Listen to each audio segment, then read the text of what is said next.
विश्वानि देव सवितरदुरितानि पराशुभ यद्भद्रं तन्न आशुभ योगेन चित्तस्य पदेन वाचां मलं शरीरस्य च वैद्यकेन योपाकरोतं प्रवरं मुनीनां पतञ्जलिं प्राञ्जलिरानुतोऽस्मि पतञ्जलिं प्राञ्जलिरानुतोऽस्मि।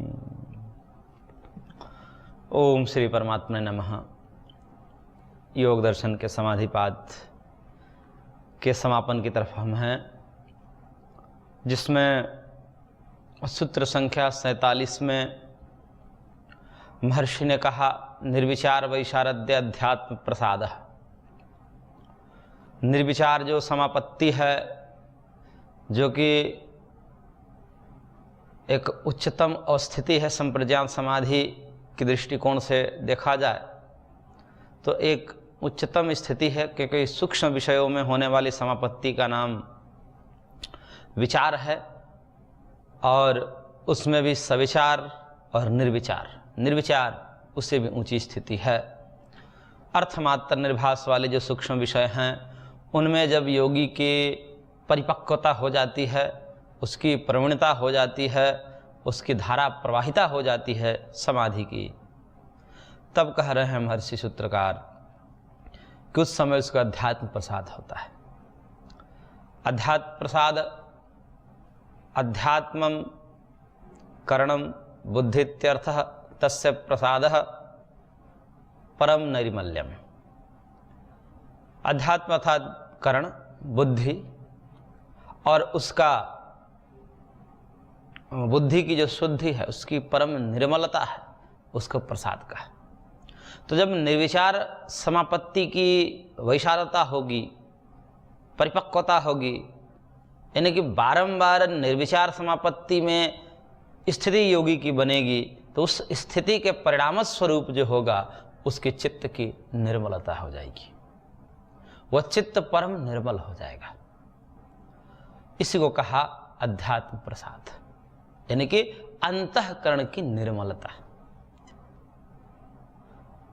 और इसमें कैसी स्थिति होती है उसको हमने पूर्व में कहा था, और महर्षि व्यास जी ने उसको एक श्लोक के द्वारा उद्धृत किया और कहा कि प्रजा प्रसादम आरुह्य असोच्य सोच्यतो जनान भूमिष्ठानि शैलस्थ्य सर्वान् प्राज्यो न पश्यति। कि इस शुद्ध अंतःकरण वाला जिन्होंने निर्विचार समापत्ति की विशारदा को प्राप्त कर लिया है, और उसको प्राप्त करके जिसकी चित्त शुद्ध हो गया है, और ऐसे शुद्ध अंतःकरण वाले व्यक्ति की स्थिति ऐसी है मानो वह शिखर पर बैठा हुआ है, पर्वत शिखर पर बैठ करके और शोक रहित होकर के, और अन्य जो जीव हैं जो भूमि पर रेंग रहे हैं कीड़े मकोड़े की तरह, उनको वैसे ही देखता है जैसे शिखरस्थ पुरुष देखता है। कहने का तात्पर्य है कि प्रज्ञा का, बुद्धि का इतना उत्कर्ष हो जाता है कि वह शोक से रहित हो चुका है, और बाकी सब जनों जो चेतना के निम्न स्तर पर जीते हैं उनको उसी प्रकार देखता है कि देखो ये कैसे रेंग रहे हैं। क्योंकि जो शिखर पर बैठा होता है उसको दूर दूर तक दिखाई देता है, उनके दृष्टि में आवरण नहीं होता। बाकी जो नीचे जी रहे हैं उनके पास बहुत सारे आवरण हैं, घर है, मकान है, दीवार है, वृक्ष हैं आदि जो है वो दूर दूर नहीं देख पाते, वो व्यवधान डालते हैं। लेकिन जो शिखर पर बैठा है उसके लिए कोई व्यवधान नहीं है, दूर दूर तक देख ले रहा है। तो ऐसे दूरदर्शी व्यक्ति अदूरदर्शी को देखता है जैसे शिखर पर बैठा पुरुष नीचे रेंगते हुए मनुष्यों को देखता है या जंतुओं को देखता है। और वो नीचे वाले कैसे हैं? शोक से युक्त है। सोचतो जनान, तो शोक से युक्त जनों को, और वो कैसा है? शिखरस्थ पुरुष जो निर्विचार समापत्ति को प्राप्त कर चुका है, वह असोच्य है, वह शोक रहित हो गया है, जिसको उपनिषद में कहा तरति शोकम आत्मवित्, कि आत्मवित् आत्मवेता शोक को पार चला जाता है।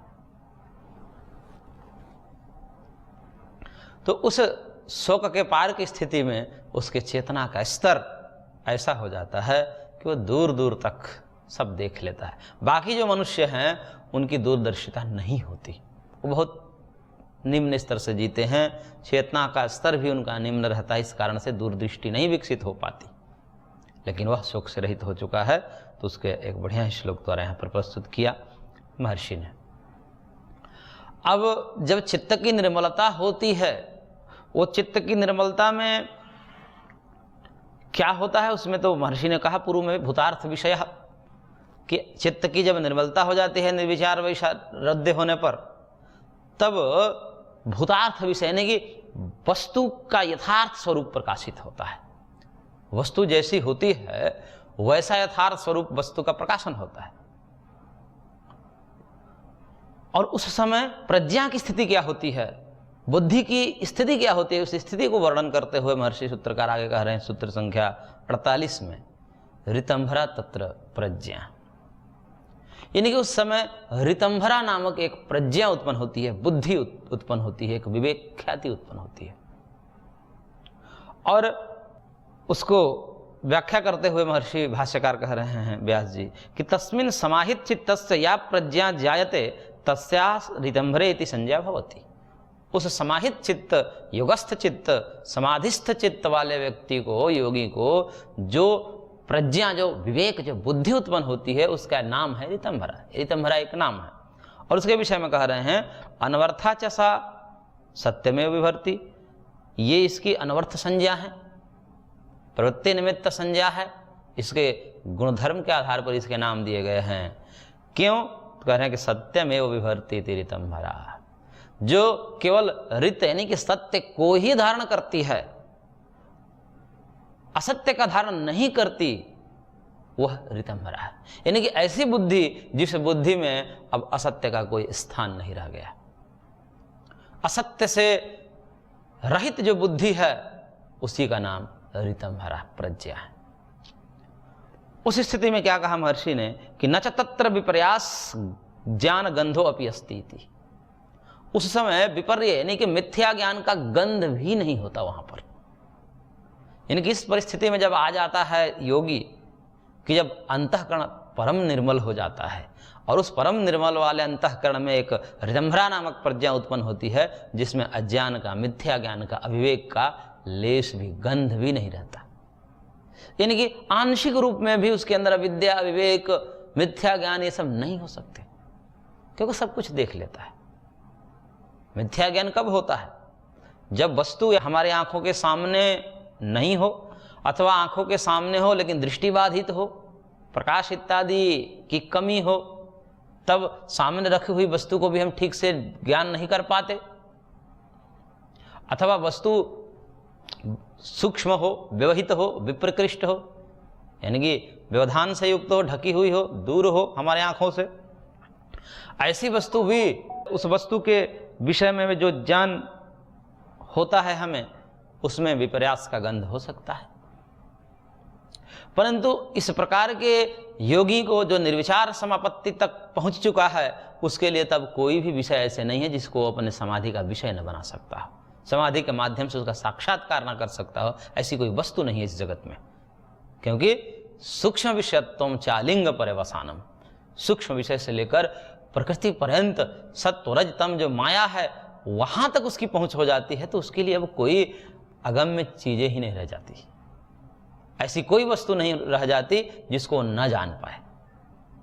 और वो कैसा ज्ञान? वो परम प्रत्यक्ष ज्ञान, सामान्य ज्ञान नहीं, जिसमें विपर्य का गंध भी नहीं, मिथ्या ज्ञान का गंध भी नहीं है। और तथा च उक्तम, और जैसा कि कहा है, आगमेन अनुमानेन ध्यानाभ्यास रसेन च त्रिधा प्रकल्पयन प्रज्ञाम लभते योगमुत्तमम, कि कह रहे हैं कि आगम के द्वारा, अनुमान के द्वारा और ध्यानाभ्यास रसेन च, आगम यानी कि शास्त्र श्रवण, शास्त्र अध्ययन, शास्त्र के द्वारा, वेद के द्वारा, वेदादि सत्य शास्त्रों के स्वाध्याय के द्वारा, पहला बताया। दूसरा कहा अनुमानेन, जब सुन लिए शास्त्रों के माध्यम से, वेदों के माध्यम से, तो कुछ तो बुद्धि लगाया, कुछ तो युक्ति लगाई आपने। ऐसा थोड़े कि आपने मान लिया आंख मूंद करके, कुछ तो लगाते ही हैं बुद्धि। और बुद्धि जब लगाते हैं तो लगने लगता है बात सही है, तो कुछ युक्ति भी लगाई, और युक्ति के बाद यानी कि पहले सुना हमने और फिर उसको मनन किया, उसको कहते हैं श्रवण मनन। और श्रवण मनन हो गया, बातें पता चल गई कि नहीं जी ये बात तो सही कह रहे हैं, ये बात कह रहे हैं ऐसा हो सकता है, ये कोई अतार्किक नहीं है, ये कोई जिस प्रकार से बंध्या का पुत्र या आकाश का फूल जैसा कुछ नहीं है, ये हो सकता है, संभव है।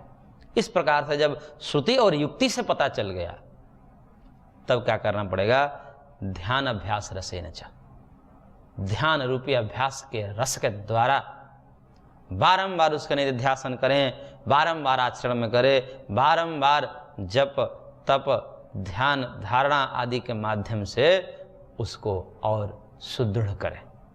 तो इस प्रकार इन तीन उपायों के द्वारा महर्षि ने कहा, अनुमानेन आगमेन और ध्यानाभ्यास रसेन, इन त्रिधा प्रकल्पन प्रज्ञाम, ये तीन प्रकार से अपने प्रज्ञा को प्राप्त करता हुआ योगम उत्तमम, वह उत्तम योग को प्राप्त होता है।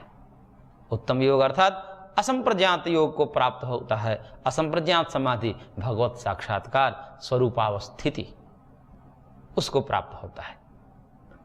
तो श्रुति युक्ति और अनुभूति, ये तीन चीजें उसी को कहते हैं श्रवण मनन निधिध्यासन। यह क्रम है। पहले सुनिए, पहले ही चिंतन मत करने लगिए, क्योंकि जब चीजें आपने सुनी नहीं है और उसकी मीमांसा करने लगते हैं तब समस्या खड़ी आती है। हमने कई व्यक्तियों से बात की और उनके चिंतन ऐसे उथल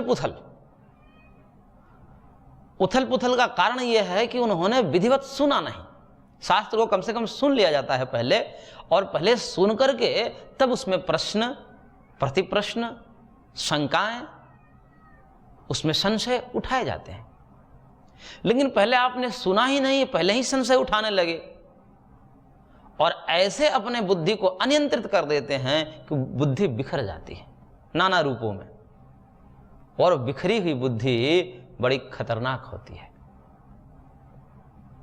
इसका कारण यह है कि व्यक्ति सुना नहीं, सुनना चाह नहीं रहा है और ये मान लिया कि मैं तो सुन चुका हूं, मैं तो समझ गया क्या कहना चाह रहे हैं। अरे भाई विधिवत एक बार सुन लो, किसी ग्रंथ को, किसी एक ग्रंथ को पकड़िए और उसको विधिवत श्रवण कर लीजिए, सुन लीजिए, उसको पढ़ लीजिए एक बार, आचार्य के निर्देशन में, किसी गुरु के निर्देशन में पढ़ लीजिए, सुन लीजिए कम से कम। और सुनने के बाद अब आप उसमें प्रश्न उठाइए, संदेह उठाइए, संशय उठाइए। संशय की मना नहीं है, संशय को उठाने की बात कही गई है, क्योंकि युक्ति में संशय ही होता है। संशय के बिना युक्ति कैसे होगी, हम कैसे अनुमान करेंगे। परंतु श्रवण करने की धैर्य नहीं होती है लोगों में, सुनना नहीं चाहते और सुनाने पर कहते हैं अरे भैया आप सुनाने लगे हमको। अरे भैया हम सुनाएंगे नहीं तो तुम जो ये प्रश्न उठा रहे हो ये मिथ्या प्रश्न उठा रहे हो, ऐसा तात्पर्य ही नहीं। जो तात्पर्य समझ करके और जो आप प्रश्न उठा रहे हैं वो तो तात्पर्य ही नहीं है। तो जब सुन लेते हैं तब बातें समझ में आ जाती कि नहीं, जो हमें ये समझ ऐसा नहीं है, ऐसा शास्त्रकार का तात्पर्य नहीं है। इसलिए ये समझकर इन बातों को खंडन करना जो शास्त्रकार का कतई तात्पर्य ही नहीं है, और उस पर संदेह उठा करके अपने को ही विनाश में, अपने को ही गर्त में ले जाना है। क्योंकि शास्त्रकार का क्या होगा, शास्त्रकार तो लिख दिए हैं, और शास्त्रकार का उपदेश करने वाले भी भगवान की कृपा से समय समय पर सुलभ हो ही जाते हैं। तो उनकी सब उपेक्षा करके यदि आप केवल युक्ति का सहारा लेंगे, बिना श्रुति के, बिना श्रवण के, बिना अध्ययन के, बिना स्वाध्याय के आप युक्ति का सहारा लेंगे तो आप किसी भी निष्कर्ष पर नहीं पहुंच पाएंगे। इसलिए क्रम है श्रुति युक्ति, तब युक्ति करिए। और युक्ति करने के बाद, इसमें भी युक्ति भी करते हैं लोग, लेकिन युक्ति करने में उनकी धारणाएं पूर्व से नियत होती है, और उन नियत धारणाओं को लेकर के जिसे पूर्वाग्रह कहा जाता है, समझा देते हैं समझाने वाला, उस समय वो कुछ बोल भी नहीं पाते क्योंकि इतनी युक्ति दी जाती है वहां पर कि वो अब बोल नहीं पाते, लेकिन फिर भी समझने की स्थिति में नहीं रहते लोग। क्यों? क्योंकि इतने पूर्वाग्रही है, क्योंकि इतने दिनों तक उन्होंने जो अवधारणा बना रखी है उसको एक क्षण में किसी के कहने मात्र से, चाहे वो शास्त्रकार ही क्यों न हो, चाहे वो गुरुजन ही क्यों न हो, चाहे आचार्य ही क्यों न हो, उनके कहने मात्र से वो कैसे छोड़ सकते हैं, क्योंकि उन धारणाओं में भी ममत्व गहरा हो जाता है। तो गहरे ममत्व के कारण उन धारणाओं को त्यागना बड़ा कठिनतम होता है। लेकिन जो सत्य के आग्रही होते हैं वो उनको त्याग देते हैं, चाहे पूर्व की कैसी भी धारणा क्यों न हो। उन्होंने गलत धारणा बना रखी है, लेकिन गलत धारणा सिद्ध हो गई कि ये गलत है, ये बात सही है, युक्ति से सिद्ध हो गई, तो तुरंत त्याग कर देते हैं और उसको त्याग करके और सत्य मार्ग का अनुसरण करते हैं, स्वीकार कर लेते हैं। स्वीकार करने का तात्पर्य आचरण में लाने से है। स्वीकार करने का मतलब ये नहीं कि हमने मान लिया। मानना क्या, जब आचरण में नहीं है तो मानना कुछ नहीं है। हम कह रहे हैं कि हम शास्त्रकार को मानते हैं, हम भगवान राम को मानते हैं, हम भगवान कृष्ण को मानते हैं, हम ऋषि मुनियों को मानते हैं, हम उनमें श्रद्धा रखते हैं, और जब आचरण की बात आती है तो अपनी इच्छा के अनुसार करते हैं, अपने वासनाओं के अनुकूल चलते हैं। ये मानना नहीं हुआ, ये अवहेलना हुआ, ये अवमानना हुआ। मानने का तात्पर्य यह होता है कि हम अपने जीवन में उसको उतार लें, यथा सामर्थ्य यथा संभव जितना हो सके हम उसको अपने आचरण में उतारें, तभी जाकर के ऋषि मुनियों ग्रंथों में श्रद्धा का तात्पर्य है। अन्यथा बस बातें करते रहिए। हम बहुत श्रद्धा रखते हैं भगवान राम कृष्ण में, हम बहुत श्रद्धा रखते हैं शास्त्र में, हम बहुत श्रद्धा रखते हैं गुरुजनों में, परंतु आचरण की जब बात आती है तो अपने वासना के अनुसार चलेंगे। तो ये श्रद्धा नहीं हो। श्रद्धा का तात्पर्य होता है कि जानने और जीने में भेद मिट जाए, यानी कि जो ज्ञान है वो आचरण में उतर जाए, तभी शास्त्र का तात्पर्य है, तभी शास्त्र का जो उद्देश्य है, उसका प्रयोजन है, वो पूरा होगा। अन्यथा ये जो है भूसा कूटने जैसा होगा। कूटते रहिए, पढ़ते रहिए, आचरण में नहीं है तो वो विद्या जो है भयंकर हो जाती है। फिर वो विद्या जो है विद्या ग्रहण करने वाले को ही मार देती है। जो विद्या की अवहेलना करता है, जो शास्त्र की अवहेलना करता है, जो ज्ञान का अनादर करता है, वो ज्ञान उसे ही नष्ट कर देता है। ज्ञान तो कभी नष्ट नहीं होता, क्योंकि ज्ञान तो अनादि है, अनंत है, नित्य है, शाश्वत है, पुरातन है, सनातन है। ज्ञान का कुछ नहीं बिगड़ेगा। लेकिन उस ज्ञान के अनुकूल आचरण न करने वाले पतित हो जाएंगे, गिर जाएंगे, उनका सर्वनाश हो जाएगा। इसलिए श्रद्धा का मतलब होता है, मानने का मतलब होता है कि वो हमारे आचरण में आ जाए। इसलिए कहा कि श्रुति, युक्ति और अनुभूति के द्वारा, इन तीन साधनों के द्वारा, आगमेन, अनुमानेन, ध्यानाभ्यास रसेन च, अपने प्रज्ञा को बढ़ाते जाएं, यानी कि अपने ऋतंभरा प्रज्ञा को प्राप्त करें। जिस ऋतंभरा प्रज्ञा में केवल सत्य का ही प्रवेश है, वहां पर असत्य का, अज्ञान का, अविवेक का, अविद्या का निषेध है। ऐसी प्रज्ञा विकसित हो जाए, ऐसी बुद्धि आ जाए कि जिसमें कभी कोई संशय ही नहीं, कभी कोई अविवेक ही नहीं, कोई संशय नहीं, कोई कन्फ्यूजन नहीं। सारे कन्फ्यूजन जो है निर्णय में बदल चुके हैं, यथार्थ में जी रहा है, सत्य में जी रहा है। तो इस प्रकार की बुद्धि के लिए क्या करना पड़ेगा? तीन यहाँ पर साधन बताया महर्षि ने, श्रुति, युक्ति, अनुभूति, श्रवण, मनन, निधिध्यासन। और इस प्रकार से करते हुए वह उत्तम योग यानी कि असंप्रज्ञात समाधि तक पहुंच जाता है। तो यह ऋतंभरा प्रज्ञा है जहां पर असत्य का गंध नहीं है, और ये अध्यात्म प्रसाद के फल है। यानी कि जब चित्त निर्मल होता है निर्विचार की वैशारद्यता से, तब ये स्थिति आती है, ऐसी बुद्धि उत्पन्न होती है। और इस ऋतंभरा प्रज्ञा का विशेषता बता रहे हैं महर्षि, और कह रहे हैं सूत्र संख्या 49 में, श्रुतानुमान प्रज्ञाभ्याम अन्य विषया विशेषार्थत्वात्। श्रुत अनुमान प्रज्ञाभ्याम अन्य विषया, ये जो ऋतंभरा प्रज्ञा होती है, इसमें जो ज्ञान होता है कि जो सत्य को ही धारण करती है, वह ज्ञान कैसा है? तो कह रहे हैं कि श्रुत अनुमान प्रज्ञाभ्याम अन्य विषया। श्रुत प्रज्ञाभ्याम और अनुमान प्रज्ञाभ्याम। श्रुत मतलब सुना हुआ है, हमने सुना है गुरुजनों से, शास्त्र से। तो सुनने के बाद एक बुद्धि बनती है, चाहे वो परमात्मा के विषय में हो, आत्मा के विषय में हो, योग के विषय में हो, समाधि के विषय में हो, सुनने के बाद उत्पन्न होती है, वो एक अलग प्रकार की होती है। अथवा अनुमान के द्वारा, हमने कुछ अनुमान लगा दिया, सुना तो सुन करके कुछ चित्र बनाया अपने मस्तिष्क में, और उसमें हम और भी युक्ति लगाए और भी कुछ प्रमाणों के माध्यम से, अनुमान आदि के माध्यम से उसमें और हमने कुछ जोड़ा। एक तो सुना, सुन के जितना हुआ, और समझ कर जितना हुआ उसको अनुमान कहा। तो एक सुनने मात्र से होता है वो हल्का होता है, क्योंकि हम सुनते हैं तो उस समय हल्का ही ज्ञान होता है उस विषय में। जब उस पर और गहन अध्ययन करते हैं, चिंतन करते हैं, तब वो एक विशेष ज्ञान होता है, थोड़ा सा सुनने की अपेक्षा से स्पष्ट होता है। अनुमान के द्वारा जो ज्ञान होता है वो श्रुत की अपेक्षा थोड़ा सा स्पष्ट होता है। लेकिन ऋतंभरा प्रज्ञा में जो ज्ञान होता है वह अन्य विषय है, यानी कि श्रुत और अनुमान से भी भिन्न होती है। क्यों भिन्न होती है? तो उसके लिए हेतु दिया महर्षि ने, कहा कि विशेषार्थत्वात्, क्योंकि विशेष अर्थ वाले होने से इसमें जो ज्ञान होता है वह विशेष होता है, सामान्य नहीं होता है। श्रुत और अनुमान में सामान्य ज्ञान होता है, इसलिए श्रुत और अनुमान की अपेक्षा जो ऋतंभरा प्रज्ञा में ज्ञान होता है वह विशेष होता है, यानी कि विशेष अर्थ को प्रकाशित करने वाली होती है। यानी कि वस्तु का जो भी स्वरूप होगा अब वो सामान्य नहीं होगा, सामान्य ज्ञान नहीं होगा, उसको विशेष ज्ञान होगा। इसलिए विशेषार्थत्वात्, यानी कि विशेष अर्थ, यानी कि वस्तु का विशेष स्वरूप को प्रकाशित करने वाली होती है। इसके लिए महर्षि ने कहा है, श्रुतम आगम विज्ञानम तत्सामान्य विषय। श्रुत का मतलब आगम, यानी कि वेद शास्त्रों के द्वारा जो हमने जाना है, एक ज्ञान हुआ है, वो ज्ञान कैसा है? वो तो विज्ञान ही होता है। यानी कि आत्मा आदि के संदर्भ में जो शास्त्रों में, वेदों में जो ज्ञान दिया है वो तो अपने आप में विशेष ही होता है, क्योंकि वो तो सिद्धांत है। सिद्धांत सामान्य नहीं होते, वो विशेष होते हैं।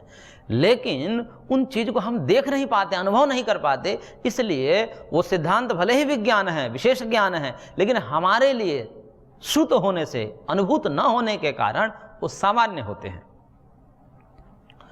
और नहीं आगमेन शक्यो विशेषो अभिधातुम, कोई भी आगम वेद आदि के माध्यम से हम ज्ञान करते हैं, चाहे परमात्मा के विषय में हो, चाहे योग के विषय में हो, किसी भी विषय में हो, वो विशेष ज्ञान नहीं होता।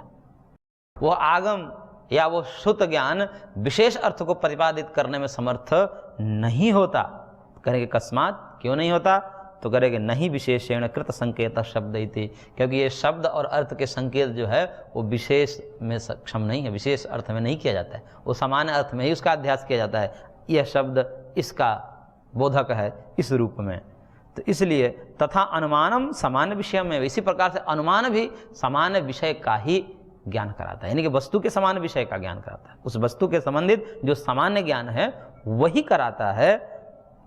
तो इस प्रकार से अनुमानेन च समानेन उपसंहारः, अनुमान के द्वारा भी समान ज्ञान ही होता है। तस्मात् श्रुत अनुमान विषयो न विशेषः कश्चिद् अस्ति इति, इसलिए श्रुत और अनुमान में कोई विशेषता नहीं है, वस्तु का हल्का ज्ञान होगा। मतलब हम सत्य का संस्पर्श तो करते हैं, लेकिन उस सत्य की अनुभूति नहीं कर पाते। वो अनुभूति कब होगी? तो करेंगे नचास्य सूक्ष्म व्यवहित विप्रकृष्टस्य वस्तुनो लोक प्रत्यक्षण ग्रहणम अस्ति। सूक्ष्म वस्तु हो, मतलब बहुत सूक्ष्म हो, बारीक हो, हम देख नहीं सकते, इंद्रियों से गृहित नहीं कर पाते, व्यवहित हो, ढकी हुई हो, विप्रकृष्ट दूर हो, ऐसे को तो हम लोग प्रत्यक्ष कर ही नहीं सकते, इंद्रियों से ज्ञान हो ही नहीं सकता। नचास्य विशेषस्य अप्रमाणकस्य अभाव अस्तिति समाधि प्रज्ञा निर्ग्राह्य एव स विशेषो भवति। और ऐसे जो विशेष अर्थ को ग्रहण करने के लिए ग्रहण होता है, उसका ज्ञान होता है, ऋषि महर्षि करते हैं। तो जो ज्ञान होता है उनको बिना प्रमाण के होता है ऐसा कहा नहीं जा सकता, क्योंकि ज्ञान होता है तो कोई ना कोई प्रमाण होना चाहिए। और लौकिक प्रमाण न होने से, यानी कि प्रत्यक्ष आदि प्रमाण न होने से, फिर वहाँ पर समाधि प्रज्ञा निर्ग्राह्य एवं, वो केवल समाधि प्रज्ञा के द्वारा ही गृहीत होती है, समझ में आती है, इसलिए सविशेषो होती, वो विशेष होती है। और भूत सूक्ष्मगतो वा पुरुषगतो वा, चाहे वो भूत सूक्ष्मगत हो, परमाणुक विषय हो, तन्मात्र हो, अथवा पुरुषगत हो, चाहे पुरुष के विषय में हो, ये दोनों विषय के संदर्भ में जो ज्ञान है उसको विशेष होता है। तस्मात् श्रुतानुमान प्रज्ञाभ्याम अन्य विषया सा प्रज्ञा विशेषार्थत्वादि थी। इसलिए श्रुत और अनुमान ज्ञान से ये भिन्न अर्थ को प्रकाशित करने वाली, यानी कि विशेष रूप को उसके समान धर्म को ना कह करके उसके विशेष धर्म, यानी विशेष धर्म का मतलब अब उसमें कुछ छूटा नहीं, उस वस्तु से संबंधित और कुछ भी ज्ञान छूटा नहीं, निशेष रूप से संपूर्ण रूप से उस वस्तु का ज्ञान हो जाता है। और वो भी ज्ञान विशेषता को लिए हुए होता है, समानता को लिए हुए नहीं होता है, क्योंकि समानता का ज्ञान तो हमें श्रुत और अनुमान से ही हो जाता है। तो ये ऋतंभरा प्रज्ञा की विशेषता है सामान्य प्रज्ञा से, क्योंकि सामान्य प्रज्ञा में अज्ञान का गंध रहता है, संशय का गंध रहता है, लेकिन विशेषता ये है इसमें कि ऋतंभरा प्रज्ञा में अविद्या का, अज्ञान का, भ्रम का, संशय का कोई स्थान ही नहीं है। सत्यम एवं विभर्ति सा ऋतंभरा, जो सत्य को ही धारण करती है, इसलिए वो ऋतंभरा है और वो विशेष अर्थ को प्रकाशित करती है। तो इस प्रकार से ऋतंभरा प्रज्ञा की विशेषता हमने आज पढ़ी, आगे और पढ़ेंगे। आज की कक्षा को यहीं पर विराम देते हैं, शेष अगले अंक में।